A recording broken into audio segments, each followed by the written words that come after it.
I came across this folder, and the folder was in my mother's handwriting, and it says, "My baby," and I opened it. At the bottom, it said his first words were, "Mama." How many years you been married? 52. Yeah. And you still have that love, huh? Yeah, we do. And we still hold hands. We still, That's big. we're still in love. I'm sorry. That's the way I am. That's the way he is. What message do you have to these young kids that are in gangs today? We're reading about it every day in the paper. You have a message for them? That life only leads, this has two roads. One leads to the cemetery, the other one's to prison. There's no gain around that. If you live that life, that's the outcome. Get ready for an emotional roller coaster that'll restore your faith in humanity. We're about to witness 3 incredible stories in Judge Caprio's courtroom. A mother's precious keepsake about her baby's first words, a couple still madly in love after 52 years who couldn't see each other during COVID, an ex-gang member who spent 26 years in prison with a powerful message for today's youth. These aren't just court cases. These are life stories about love, redemption, and second chances.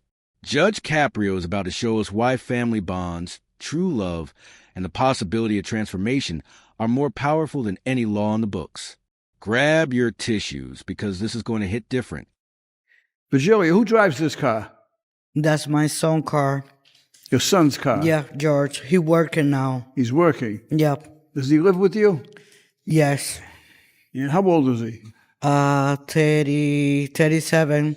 He's not a kid? No. Did he give you the money for this? Yes. Oh, he gave you the money? Yes. Oh, good. He told me my goal to try to make a agreement to Cut it. yes, to get out the book for the car. He said, "Ma, go to court." No, because he's in Virginia. He drive the Vitro. He's not around. So, hear that? He says, "Ma, ma," right? Every kid's ma. Hold up. Judge Caprio is about to share something deeply personal. He found a folder in his mother's handwriting labeled "My Baby" with all his birth details and his first words, "Mama." This 37-year-old son who still calls his mother Ma and sends her to court with money, that's the universal language of family. No matter how old we get, we're still someone's baby. The judge is connecting this mother's sacrifice to his own mother's memory. This isn't just about dismissing tickets. It's about honoring the sacred bond between mothers and their children. Watch how this personal revelation transforms the entire courtroom atmosphere. This is interesting, not interesting. It's interesting to me, but not to other people. But I was going through my desk the other day in my office, right? And I got one drawer of my desk is all my personal private papers from the time I was a kid. And I came across this folder. And the folder was in my mother's handwriting, and it says, "My Baby," and I opened it, and it had all this stuff, the date that I was born, where I was born. It was Providence Line Hospital at the time, and all of that. And then at the bottom, it said his first words were, and she says, "Mama." Mama, right? So my first words in life were "Mama." It's my mother's handwriting, and it's like precious. Imagine that. I haven't seen that in years, right? So every time I hear that, the magic words in life are, right? Mama and her son, "Hey, Ma, right, Ma." So the family unit is very strong in your house, right? I know that because every time I had a problem, my first words were "Ma." Those are my first words, not only when I was born, but in life. So listen, how much money did he give you to pay for this? $300. Well, he gave you $300. He's a good kid. Well, it just so happens that it's going to cost a $100 boot fee. Okay. And Ma, it's going to cost $200 for the ticket, so it's going to be $300. All right. Now you tell your son, say, "Ma went to court this morning and she Okay. she won for you." All right. Good luck. Okay, thank you. All right. Good morning, sir. Good morning, Miss Tutane. How are you this morning? Scared. I've never been to court before. Now we meet Lisa. Scared, never been to court, but she's about to reveal one of the most beautiful love stories you'll ever hear. She's facing multiple traffic violations. But wait until you hear why she was running that red light. This woman has been married for 52 years, and during COVID when hospitals banned visitors, she would drive to the hospital just to wave at her husband through the window. They couldn't be together, but she had to see him. This is what real love looks like. Not Instagram posts or fancy dinners, but risking tickets just to wave at your sick spouse through a hospital window. Get ready for your heart to melt. You're scared? Yeah. Of who, Inspector Quinn? Yeah. Oh. I've never been to court before. I've seen you on TV, though. Oh, all right. Well, take a deep breath and relax. I'm not going to use this on you. Don't worry about it. Not today. Not today. Well, you weren't scared when you were driving your car. You have 1 speeding charge and 2 red light tickets. And I have a parking ticket. Oh, I know about that. Oh. We'll get to that later. Oh, okay. All right, Lisa, let's look at 923. This is on Eddie and Dudley. The light is red.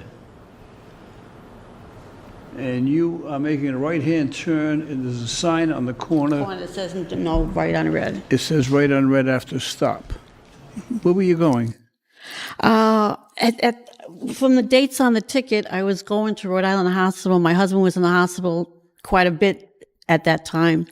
And I was probably going to, at that time, you weren't able to go in the hospital. So I would just go out and wave to him in his window when it was, I know I'm crazy. Because I wasn't able to see him, and we've been married forever, and he would walk to the window and I would just wave to him. So that was during COVID? Yes, sir. Yes, sir. So you couldn't visit? Yeah, you couldn't go in. And I hadn't seen him for, he was in the hospital, he was out of the hospital, and we've been married for 52 years, and I can't, he wanted to see. So I would just go to the window and wave. He would come and wave back, and I would go. How many years you been married? 52. Yeah. And you still have that love, huh? Yeah, we do. He's outside waiting for me. After 52 years, they still hold hands. They're retired, living on fixed income, and their kids think they're immature because they're still acting like teenagers in love. This is relationship goals right here. But watch what happens next. Judge Caprio is about to tell another incredible story about a letter he received 3 years ago with $25 that started a chain reaction of kindness from around the world. He named it the Philomena Fund after his mother, and the person who started it all? She's in the courtroom today. This is about to be a full circle moment of generosity that'll blow your mind. He's outside waiting for me. We do. It's my kids. My kids can't believe it because they say you know 52 years is a long time, and we still hold hands. We still, That's great. we're still in love. That's the way I am. That's the way he is. And he, when I had surgery, he wasn't able to come in. He never went through the red light to wave to me. Oh, He always I was going to stopped. say, Judge, I'd be afraid if that was me, I'd get a different kind of wave from Colleen. Well, no, I had to see him, and he had to see me. So, Great. I think this is a beautiful story. That's fantastic. oh, thank you, sir. I think it's a beautiful story. I'm really moved by it. I really am. I wasn't honestly. going to say anything because it's like embarrassing in front of all these people. I'm still in love with my husband for 52 years, and he's still. We're still like kids, It's that's the way we are. My kids think we're very immature, but Stay I don't that care way. about them. Stay that way. Stay immature. Okay. I think it's a beautiful story. That's wonderful. Right? You're a model for other people, really. I'm going to dismiss that red light based on that explanation. Thank you, sir. What are you doing? You working or you retired? No, I've retired. I'm old. And your husband, what's he do? He's retired, sir. So you're living on a retirement income, right? Yes, sir. Yes, sir.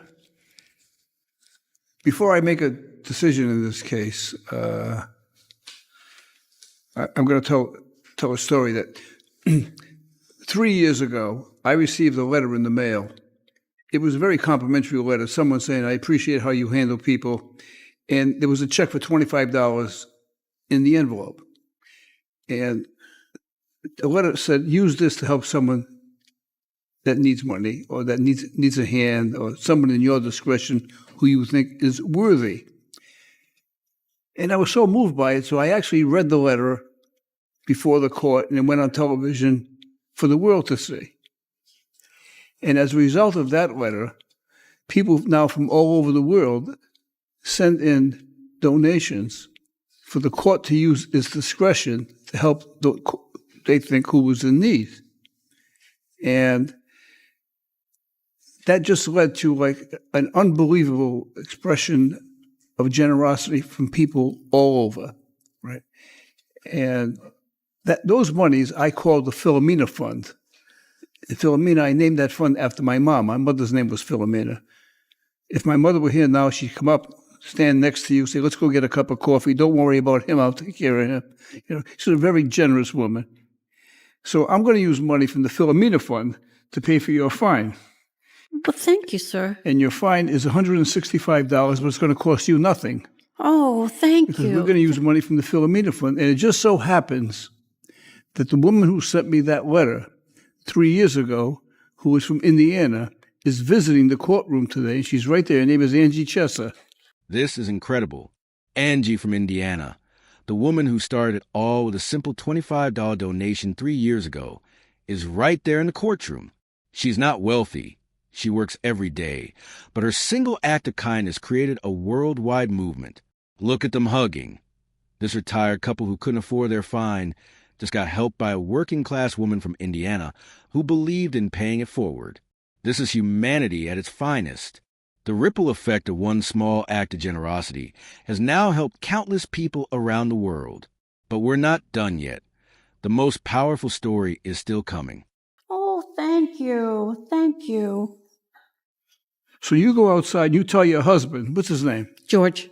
Say, George, did I take care of that judge? Boy, I got away with it. Angie from Indiana. Do you want to go shake hands? Thank you so much. Nice to meet you. Nice to meet you. meet you. Hello, Judge. Well, Angie, you did it again. You helped somebody else. Thank you so much. You know, Angie's not a very wealthy person. She wasn't left like a big estate. You know, Angie works every day. She's here with her son, AJ. She's up visiting. AJ, I've started talking to him. Okay. Angie, we'll talk to you later. Absolutely. Okay, you have a great day.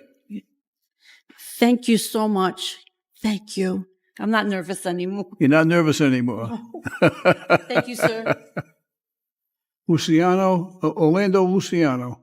Morning, Your Honor. Good morning, Mr. Luciano. There's a motion to vacate judgment in many of these summonses. There's several summonses. And the reason for the motion is Mr. Luciano indicated that he spent the last 26 years in prison. 26 years in prison. This man has been locked up since the 1990s. He's only been out for 2 weeks. He was a gang member who's now trying to rebuild his life from scratch. But listen to what he did inside. He became a mentor, started a program to help other gang members leave that life, and spent 3 years teaching others there's a way out. This is redemption in its purest form. He's standing here with old tickets hanging over his head that could send him right back. But Judge Caprio understands the cycle. No license means no job. No job means desperation. Desperation leads back to crime. His message to young gang members? That life only leads 2 places, the cemetery or prison. This man lived it and survived to warn others. He's trying to get his life back in order to take responsibility for his past conduct. Then he indicated his words is that he was an irresponsible person when he was younger and has been paying for it for the last 26 years. Are you working now? No, I'm trying to get my paperwork together so that I can get a job. I just got out on the 28th of last month. So at the moment, I'm trying to get all my paperwork together so that I can try to find employment. So you've been out for 2 weeks. Yes. And how many years did you serve? 26. 26 years. Yes, sir. I'm going to give you a break on these. It's not going to serve any purpose for me to fine you on all of these. Number one, you won't be able to afford it. Mm-hmm. Then if you can't afford it, you'll never get your license again. If you don't get your license, you're not going to be able to go someplace to work.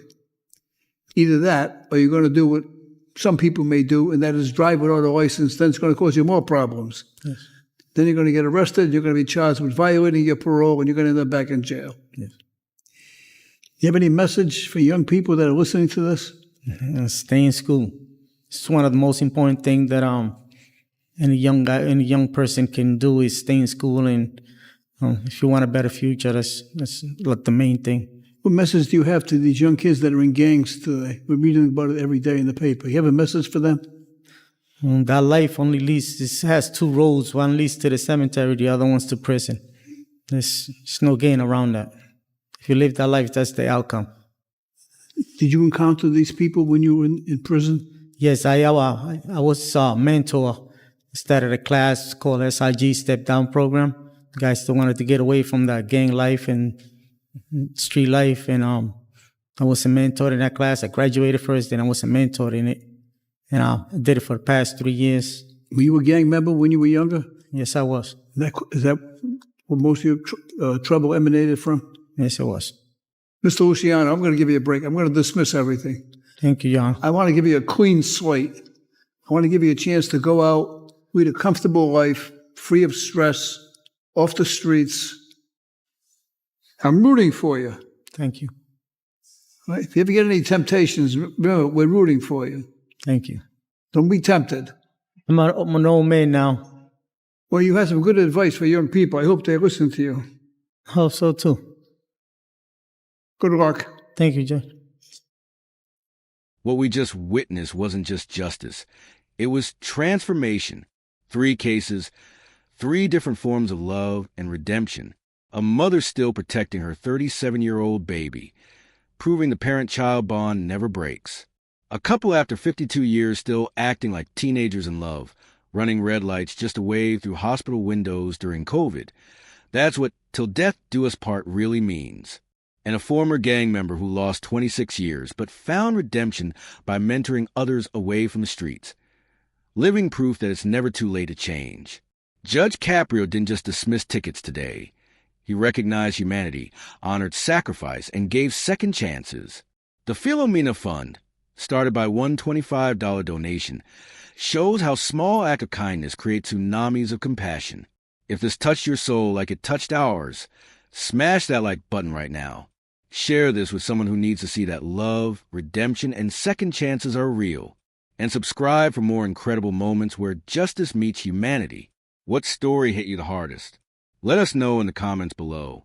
Remember, whether it's a mother's love, a spouse's devotion, or a person's redemption, we all deserve grace.